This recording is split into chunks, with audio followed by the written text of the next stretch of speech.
Section 1. In this section, you will hear two overseas students, Kate and Lukey, being interviewed by a university counsellor. First look at questions 1 to 5.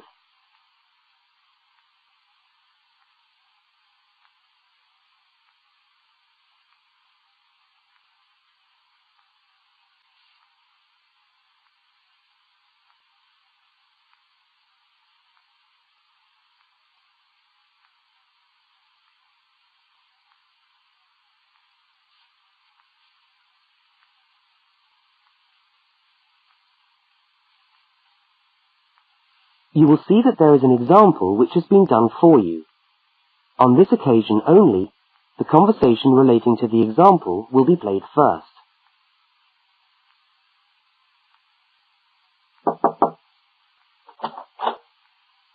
Hi there, Kate. Come on in. How are you today? Fine, thanks.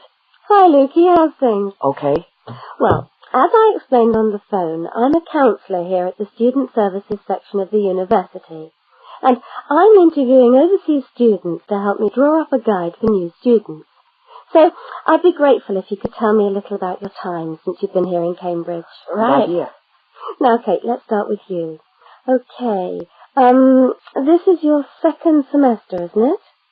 Could you tell us something about your first impressions of the town when you arrived? Yeah. Well, first of all, I was struck by how quiet it is here in the evening.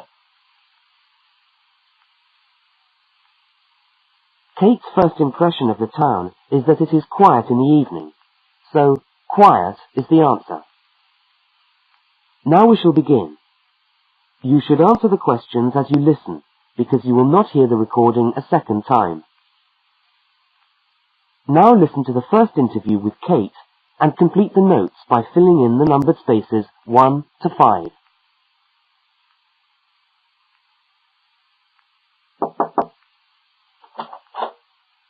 Hi there, Kate. Come on in. How are you today? Fine, thanks.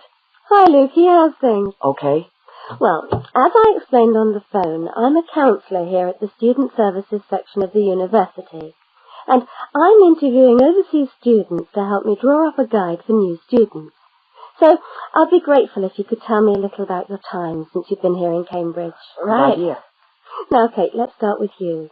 Okay. This is your second semester, isn't it? Could you tell us something about your first impressions of the town when you arrived? Yeah. Well, first of all, I was struck by how quiet it is here in the evening. Yeah, I suppose Cambridge is a quiet place. Where did you live when you first arrived?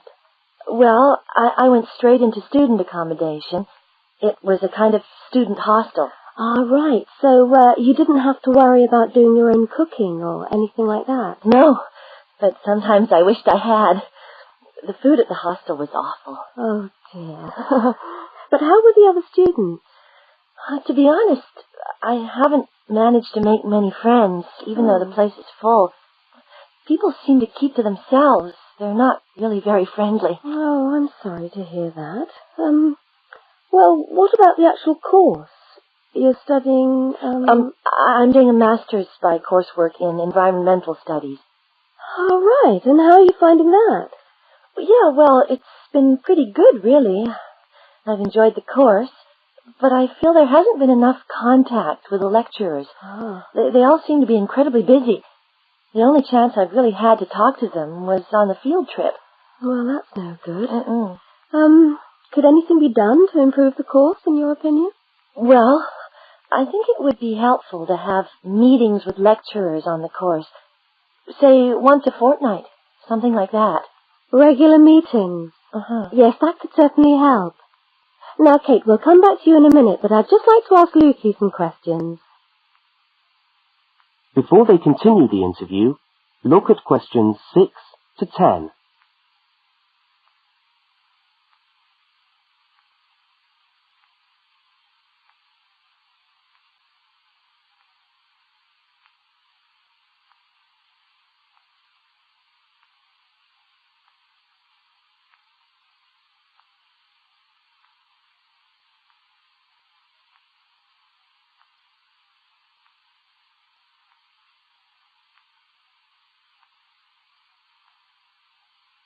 As you listen to the rest of the interview, complete the notes. Lukey, where are you from? I am from Indonesia. And how did you find Cambridge when you first arrived? Well, I like it here. I think the city is very beautiful. What about your accommodation? Was that okay? Yes, okay. At first, I stayed with a family for 3 months. They were very kind to me, but they had 3 young children and I found it difficult to study. Right, I see. So after 3 months, I moved out, and now I live with 2 other students in a student house. It's much cheaper and we like it there. Good. And what about your studies? What are you studying? I'm doing a Bachelor of Computing. Computing, I see. Apart from the language difficulties, if you can separate them, how have you found the course? Okay, but... Yes, go on. Well, the main difficulty for me is getting time on the computers in the computer room. It's always busy and this makes it very hard to do my practical work. Yes, I'm sure it would. Can you reserve time in the computer room? No, you can't. But it would certainly help if we could reserve computer time. Yes, I'll look into that and see if something can't be done to improve things over there. Now, let's go back to Kate. That is the end of section 1. You now have half a minute to check your answers.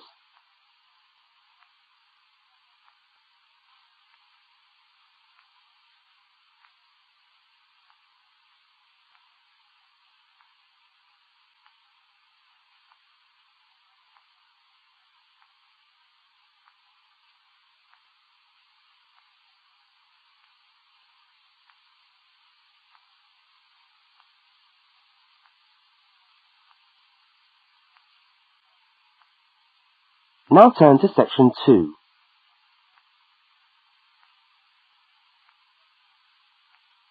Section 2.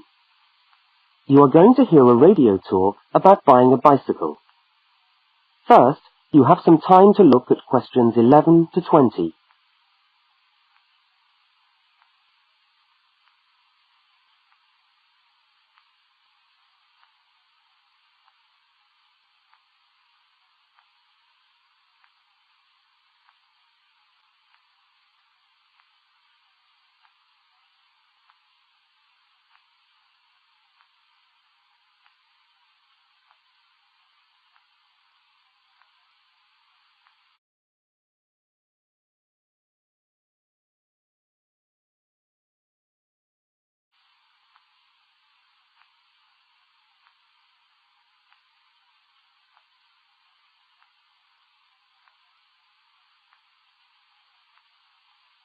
Now listen to the first part of the talk and complete the notes by filling in the numbered spaces 11 to 20.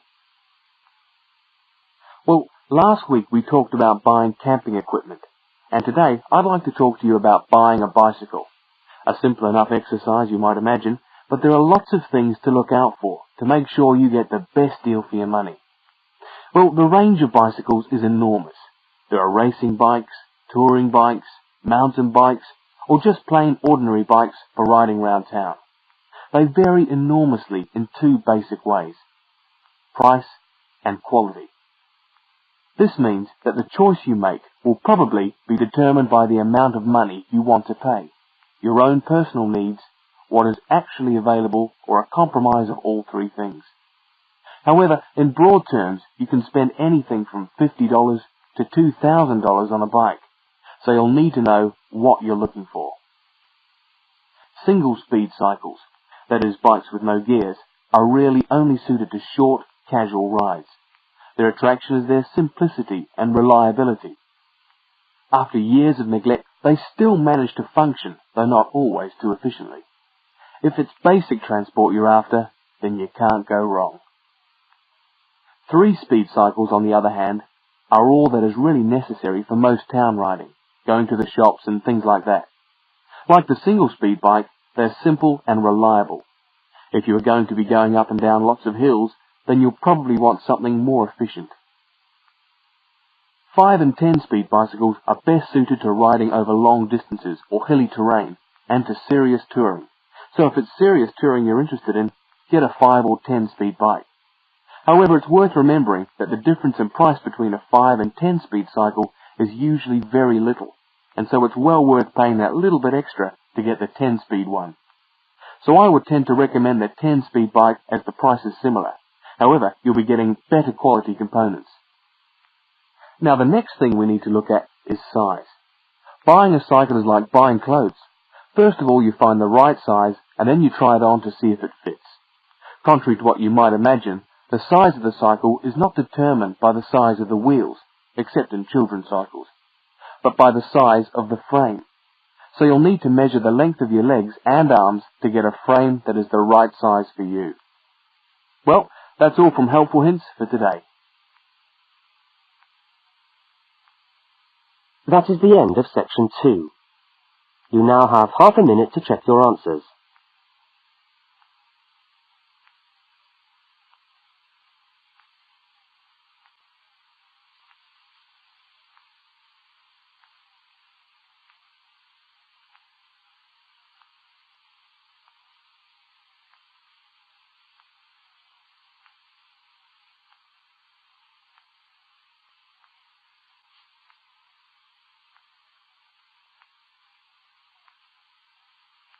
Now turn to section 3.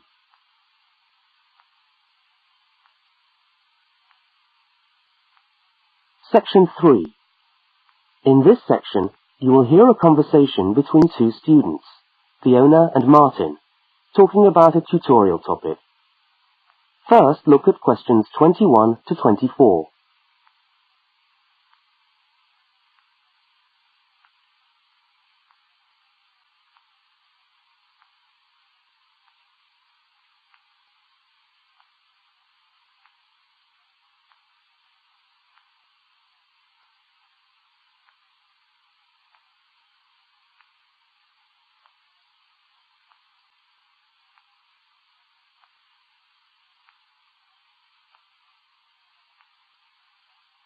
Now listen and answer questions 21 to 24. Hi there, Martin. How are you going with your Australian Studies tutorial paper? Oh, good. I finished it, actually. Lucky you. What did you do it on? I'm still trying to find an interesting topic. Well, after some consideration, I decided to look at the history of banana growing in Australia. Banana growing? Yeah, banana growing. Fascinating, I'm sure. Well, it's not as boring as you'd think. And I wanted to tie it into the work I've been doing on primary industries and the economy. Anyway, I bet there are a few things you didn't know about bananas. Such as? Such as the fact that bananas were among the first plants ever to be domesticated. Oh, really? Yeah, they're an extremely nourishing food. I suppose you're going to tell me the whole history of banana growing now, aren't you? Well, it'll be a good practice run for my tutorial next week. I'll do the same for you sometime. Okay, fire away. So where were these bananas first domesticated? According to my research, the Cavendish banana, which is a type of banana, and the first type to be cultivated here, actually originated in China, but they had a fairly roundabout route before they got to Australia. You mean they didn't go straight from China to Australia? No, they didn't. It seems that in 1826, bananas were taken from South China to England. I suppose they'd have made a welcome addition to the English diet. Yes, I'm sure. Well, apparently there was an English duke who was particularly fond of bananas, and he used to cultivate them in his hothouse, which is where you have to grow them in England, of course, because of the cool climate. And they became quite popular in the UK. So he was the one responsible for cultivating the Cavendish banana, which was then introduced into Australia. I see, and we've been growing them ever since. Yeah. Now look at questions 25 to 32.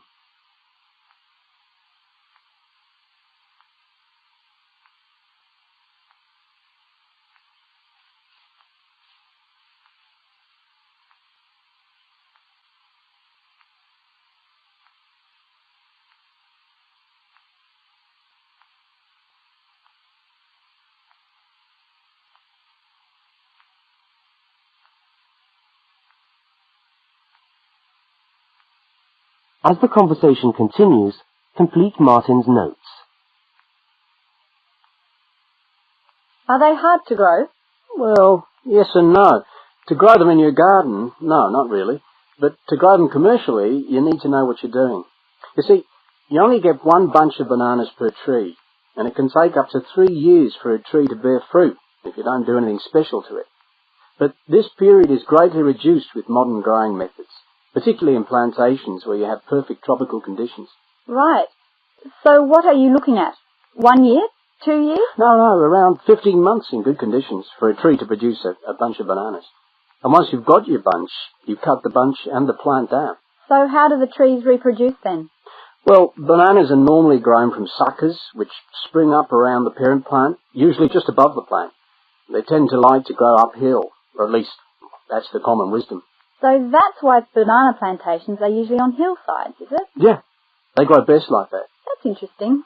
If you plant them in rich soil and give them plenty of water at the beginning of summer, then they should be well advanced by the beginning of winter, when growth virtually stops.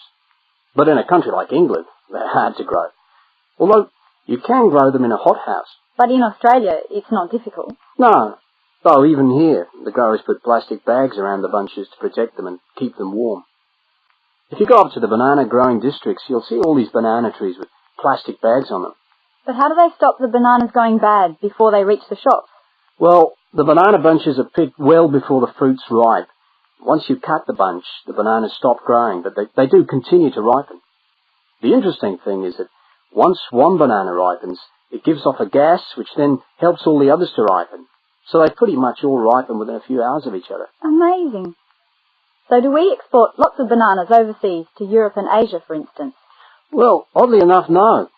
I believe New Zealand takes a small proportion of the crop, but otherwise, well, they're mostly grown for the domestic market, which is surprising when you think about it, because we grow an enormous number of bananas each year. Yes, well, thank you for all that information. I'm sure the tutorial paper will go really well. You certainly seem to have done your research on the subject. Let's hope so. That is the end of section 3. You now have half a minute to check your answers.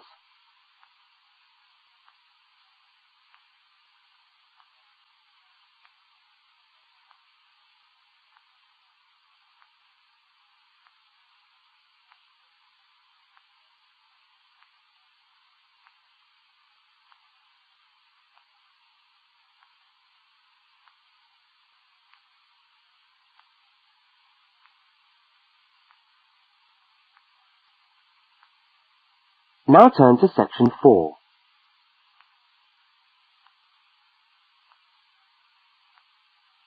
Section 4.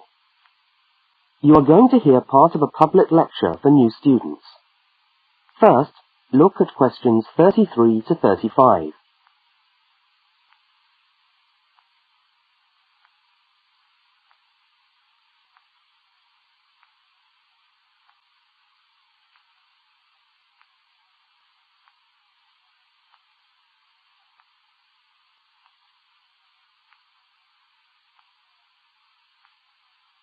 Now listen and answer questions 33 to 35.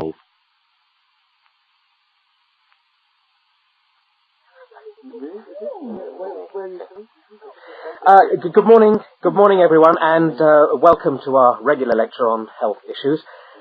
This series of lectures is organised by the Students' Union and is part of the Union's attempt to help you, the students of this university, to stay healthy while coping with study and social life at the same time. So, it's a great pleasure for me to welcome back Ms. Diane Greenbaum, who is a professional dietitian and who has been kind enough to give up her time in what I know is a very hectic schedule to come along and talk to us today. Thank you. Thank you very much, John. May I say it's a pleasure to be back. Now, stresses at university, being away from home and having to look after yourselves, learning your way around the campus, all contribute to making it quite hard sometimes to ensure that your diet is adequate. So, today, I'm going to talk about ways of making sure that you eat well, while at the same time staying within your budget.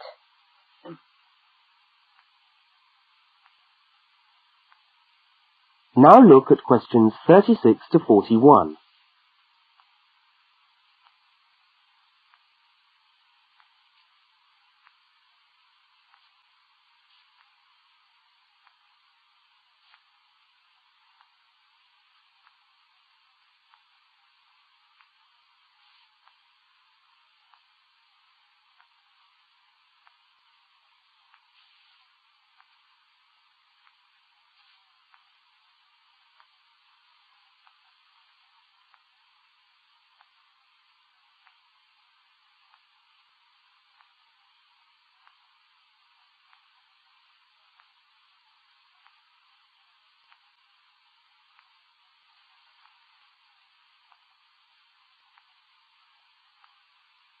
As you listen to the second part of the lecture, complete the notes and diagram in the spaces provided. If you have a well-balanced diet, then you should be getting all the vitamins that you need for normal daily living.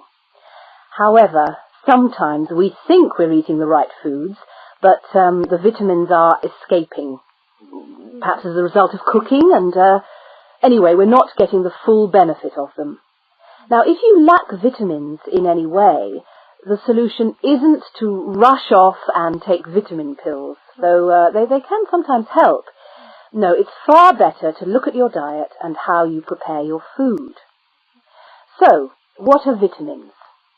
Well, the dictionary tells us they are food factors essential in small quantities to maintain life. Now, there are fat-soluble vitamins which can be stored for quite some time by the body, and there are water-soluble vitamins which are removed more rapidly from the body. And so a regular daily intake of these ones is needed. Okay, so how can you ensure that your diet contains enough of the vitamins you need? Well, first of all, you may have to establish some new eating habits.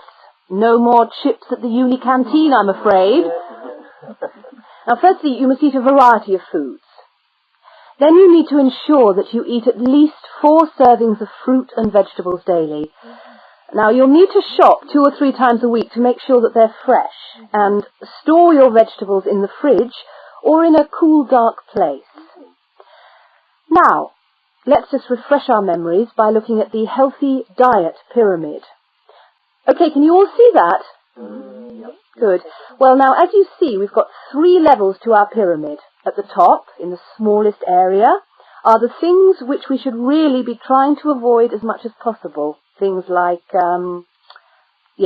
sugar, salt, butter, all that sort of thing.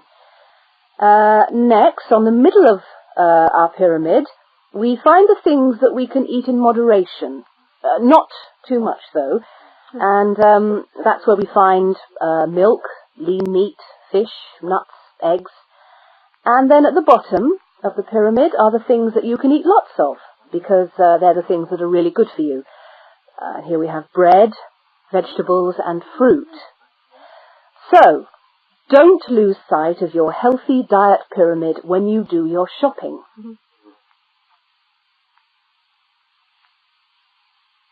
That is the end of section 4.